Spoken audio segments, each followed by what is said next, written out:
आइए दोस्तों शुरू करते हैं। सामान्य हिंदी का पार्ट 2 है हमारा ये। आप भी class most exam time YouTube channel पर देख रहे हैं। चलिए दोस्तों शुरू करते हैं। इससे पहले हमने इससे पहले हमने अपभ्रंश तक कंप्लीट कर लिया था। चलिए देखते हैं हम शोर सैनी अपभ्रंश। शोर सैनी अपभ्रंश से निकली हमारी पश्चिमी हिंदी। ये निकली हमारी पश्चिमी हिंदी।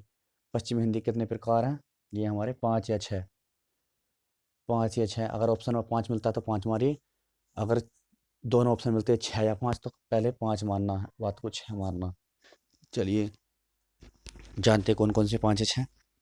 पहला है हमारा कन्नौजी हिंदी, फिर है बघेली, फिर ब्रजभाषा, फिर चौथी है खड़ी बोली, पांचवी है हरियाणवी, छठी जोड़ी हमारी दक्षिणी हिंदी। चलिए कन्नौजी भाषा का उद्गम किससे हुआ है? ये होया हमारा शोर सैनी अपभ्रंश से या पश्चिमी हिंदी से कन्नौजी भाषा का उद्गम। चलिए खड़ी बोली। खड़ी बोली का उद्गम किससे होया? हमारा खड़ी बोली का हुआ था हमारे अपभ्रंश से।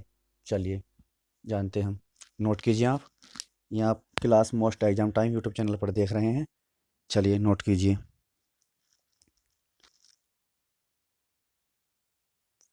चलिए आगे देखते हैं हम। शोर सैनी अपभ्रंश से निकली हमारी एक राजस्थानी राजस्थानी हिंदी। राजस्थानी हिंदी के कितने प्रकार हैं हमारे? राजस्थानी हिंदी के प्रकार हैं हमारे 4। कौन कौन से? इसके चारों प्रकार के बारे में जानते हैं हमारे। 2, 3, ये हमारे 4 कौन कौन से प्रकार हैं? पहला है मारवाड़ी,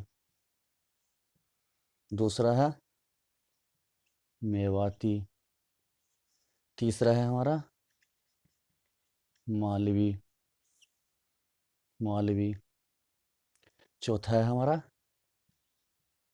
जयपुरी। नोट कीजिए आप। शोर सैनी अपभ्रंश से राजस्थानी हिंदी भी निकली है। इसके राजस्थानी हिंदी के कितने प्रकार हैं? 4। कौन कौन से हैं? मारवाड़ी, मेवाती, मालवी, जयपुरी। नोट कीजिए आप। चलिए आगे देखते हैं हम। इसके बाद शोर सैनी अपभ्रंश से सबसे बाद का अपभ्रंश हमारा कौन सा है? खस। खस अपभ्रंश। खस अपभ्रंश। इससे भी निकली हमारी एक भाषा। कौन सी निकली है? ये निकली हमारी पहाड़ी हिंदी। पहाड़ी हिंदी से भी क्या भाषा निकली है हमारी? पहाड़ी हिंदी से भी 3 भाषा निकली हैं हमारी। 3 कौन कौन सी हैं? इससे निकली हैं 3 हमारी। इससे निकली हमारी तीनों गढ़वाली, कुमाऊनी, कुमाऊनी, तीसरी निकली हमारी नेपाली। चलिए नोट कीजिए आप। चलिए नोट कीजिए। शोर सैनी से निकली हमारी राजस्थानी हिंदी। इसके 4 प्रकार हैं मारवाड़ी, मेवाती, मालवी, जयपुरी। फिर इस शोर सैनी से हमारा निकला खस अपभ्रंश। खस अपभ्रंश की 3 बोलियां कौन कौन सी? गढ़वाली, कुमाऊनी, नेपाली। चलिए नोट कीजिए आप। इसके बाद आपका निकला है मागधी अपभ्रंश। शोर सैनी अपभ्रंश के बाद आता है। चलिए मागधी अपभ्रंश के बारे में देखते हैं। चलिए इसे नोट कीजिए आप। आप ये class most exam time YouTube channel पर देख रहे हैं। ये हमारी हिंदी की दूसरी क्लास है। चलिए नोट कीजिए आप। चलिए इसके बाद आता हमारा मागधी अपभ्रंश। पहला शोर सैनी अपभ्रंश था। मागधी अपभ्रंश कौन सी भाषा निकली हमारी? ये निकली हमारी बिहारी हिंदी। बिहारी हिंदी कितने प्रकार हैं हमारे? बिहारी हिंदी 3 प्रकार से बोली जाती है। बिहारी हिंदी में 3 प्रकार की बोली जाती है। कौन सी? ये हमारी बोली जाती हैं 3। कौन कौन सी बोली जाती हैं? मगही, भोजपुरी, भोजपुरी, ये मैथिली। चलिए नोट कीजिए आप। इसके बाद हमारा आता है अपभ्रंश अर्धमागधी अपभ्रंश। अर्धमागधी अपभ्रंश। अपभ्रंश से कितनी भाषा निकली हमारी? ये हमारी अपभ्रंश से निकली भाषा हमारी पूर्वी। पूर्वी हिंदी। पूर्वी हिंदी से कितनी निकली हमारी? पूर्वी हिंदी से निकली हमारी 3। इसकी ट्रिक है, चलिए ट्रिक से याद कर लेते हैं। A B C. A B C. ए से है अवधि, बी से है बघेली, सी से है छत्तीसगढ़ी। छत्तीसगढ़ी। चलिए नोट कीजिए आप। चलिए ये हम अपभ्रंश कंप्लीट कर रहे हैं। चलिए हमने मागधी अपभ्रंश से कंप्लीट कर लिया है। मागधी अपभ्रंश से निकली है बिहारी हिंदी। बिहारी हिंदी की 3 बोलियां कौन कौन सी है? मगही, भोजपुरी, मैथिली। इसके बाद आता है हमारा अर्धमागधी अपभ्रंश। अर्धमागधी अपभ्रंश से निकली हमारी, किससे निकला है? अर्धमागधी अपभ्रंश निकला पूर्वी हिंदी से।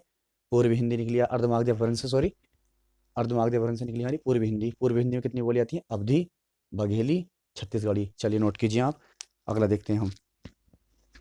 ये आप class most exam time YouTube channel पर देख रहे हैं। ये हमारी हिंदी की दूसरी क्लास है। बेसिक से लास्ट तक मिलेगी हिंदी। चलिए आगे देखते हैं। चलिए अब शुरू करते हैं हम लिपि के बारे में। लिपि का अर्थ क्या है हमारा? लिपि का अर्थ है हमारा लेखन। लिपि की अवस्थाएं कितनी है हमारी? अवस्थाएं ये हमारी होती हैं 4। कौन कौन सी हैं? चलिए पहली है हमारी प्रतीक लिपि। दूसरी है हमारी चित्रलिपि। चित्रलिपि। तीसरी है हमारी, दूसरी हो गई, तीसरी है हमारी भाव लिपि। चौथी है हमारी, चौथी के हमारा जानते हैं, ध्वनि लिपि। ध्वनि लिपि। चलिए नोट कीजिए आप। लिपि का अर्थ हमारा लेखन। लिपि की अवस्थाएं कितनी हमारी? 4। कौन कौन सी हैं? प्रतीक लिपि, चित्रलिपि, भाव लिपि, ध्वनि लिपि। नोट कीजिए आप। ध्वनि लिपि को हमने 2 भागों में व्यक्त किया है। ध्वनि लिपि को हमने कौन कौन से?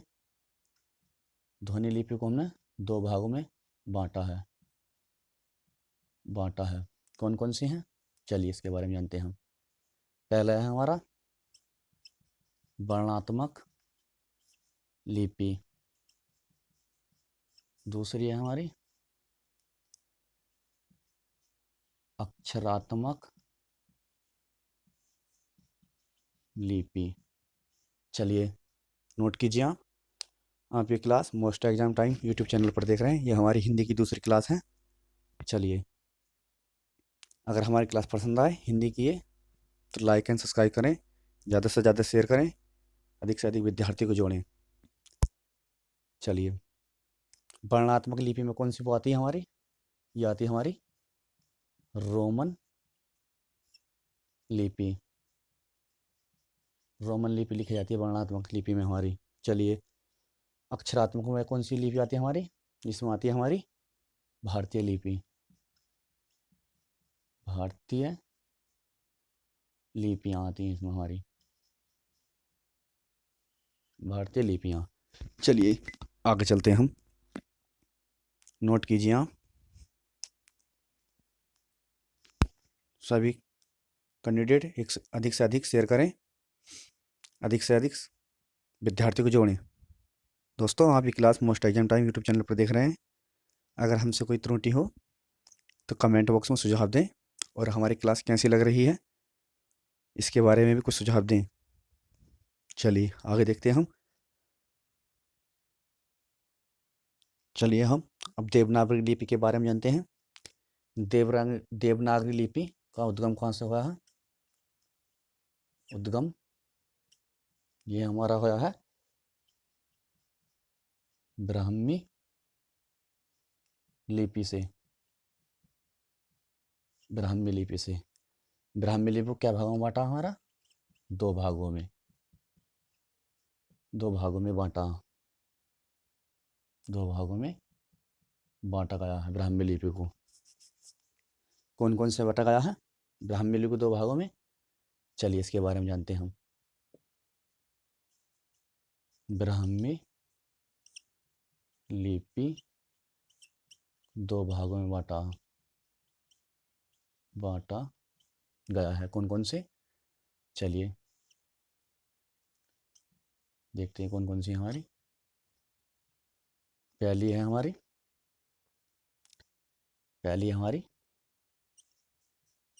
दक्षिणी ब्राह्मी। दूसरी है हमारी उत्तरी ब्राह्मी। चलिए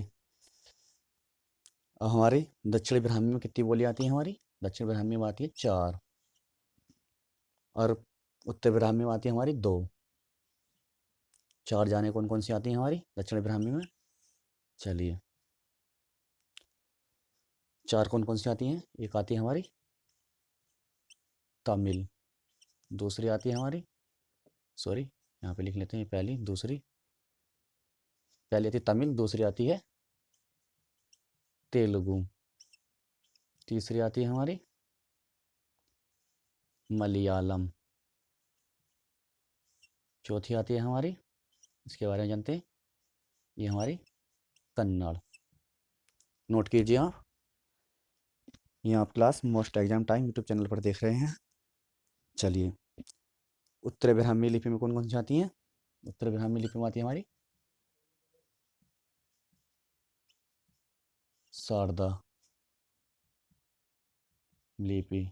दूसरी आती है हमारी, नोट कीजिए आप, दूसरी आती है हमारी देवनागरी लिपि। चलिए नोट कीजिए आप। आपकी ये भाषा कहाँ कहाँ बोली जाती है? तमिल कहाँ बोली जाती है? हमारी बोली जाती है तमिलनाडु में। तमिलनाडु सॉरी तमिलनाडु में। तेलुगु कहाँ बोली जाती है हमारी? तेलुगु बोली जाती है आंध्र प्रदेश में। मलयालम कहाँ बोली जाती है हमारी? ये बोली जाती है हमारी केरल में। कन्नड़ कहाँ की है? ये हमारी कर्नाटक। चलिए नोट कीजिए आप। आपने देवनागरी लिपि के में जा रहा देवनागरी लिपि के बारे में जाना। चलिए देखते हैं कौन कौन से। देवनागरी लिपि का उद्गम हुआ था हमारा ब्राह्मी लिपि से। ब्राह्मी लिपि को क्या भागों में बांटा? ब्राह्मी लिपि को हमने दो भागों में बांटा। दो भागों में बांटा। कौन कौन से? दक्षिणी ब्राह्मी, उत्तरी ब्राह्मी। दक्षिण ब्राह्मी में कितनी बोली जाती? 4। कौन कौन सी? तमिल, तेलुगु, मलयालम, कन्नड़। तमिल कहाँ की भाषा है? हमारी तमिलनाडु की। तेलुगु आंध्र प्रदेश की। मलयालम केरल की। कन्नड़ कर्नाटक में। और उत्तर ब्राह्मी में आती है हमारी 2 लिपि। कौन कौन सी? शारदा लिपि, देवनागरी लिपि। चलिए जानते ही नहीं भी, आगे देखते हैं। चलिए आप ये class most exam time YouTube channel पर देख रहे हैं। अगर हमारी क्लास पसंद आए तो लाइक एंड सब्सक्राइब जरूर करना, ज़्यादा से ज़्यादा शेयर करना। चलिए आगे देखते हैं देवनागरी लिपि के बारे में। चलिए देवनागरी लिपि का प्रयोग सर्वप्रथम किसने किया था? सर्वप्रथम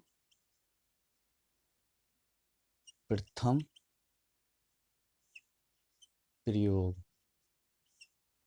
ये क्या था? हमारे राजभट्ट के राजभट्ट के राजभट्ट के राजभट्ट ने क्या था? कहाँ के थे हमारे? गुजरात के। राजभट्ट ने क्या था? गुजरात के थे हमारे। राजभट्ट के शिलालेख में क्या था? शिलालेख में प्रयोग क्या था? शिलालेख में प्रयोग किया था। ये पूछे देवनागरी लिपि का प्रयोग सर्वप्रथम कहाँ हुआ था। देवनागरी लिपि का सर्वप्रथम प्रयोग राजभट्ट के शिलालेख में प्रयोग किया था। ये राजभट्ट कहाँ के थे हमारे, गुजरात के थे। सही है। चलिए आगे देखते हैं हम देवनागरी लिपि की। देवनागरी लिपि में कितनी भाषा आती हैं, देवनागरी लिपि में कितनी भाषा आती है हमारी, भाषा आती है देवनागरी लिपि में, भाषा आती है हमारी, ये आती है हमारी, चलिए 6।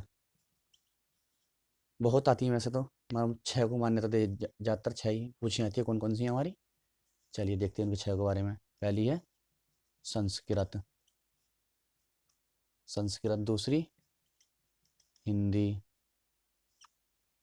तीसरी कौन सी, पहली संस्कृत, दूसरी हिंदी, तीसरी है हमारी मराठी, मराठी, नेपाली, नेपाली, सिंधी, अरे गुजराती। ये हमारी 6 भाषा मानी गई हैं, जैसे संस्कृत, हिंदी, मराठी, नेपाली, गुजराती, सिंधी, गुजराती। चलिए आगे देखते हैं हम देवनागरी लिपि का प्रयोग सर्वप्रथम कब अपनाते हैं इसे, देवनागरी लिपि को। ये हमारे देवनागरी लिपि को सर्वप्रथम संविधान में कब अपनाया गया था, संविधान में, संविधान में अपनाया गया था हमारा 14 सितंबर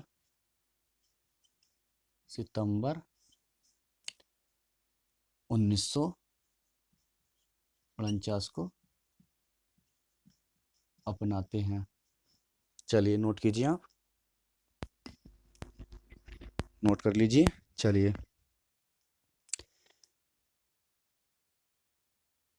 नोट कर लिया होगा आपने। चलिए देवनागरी लिपि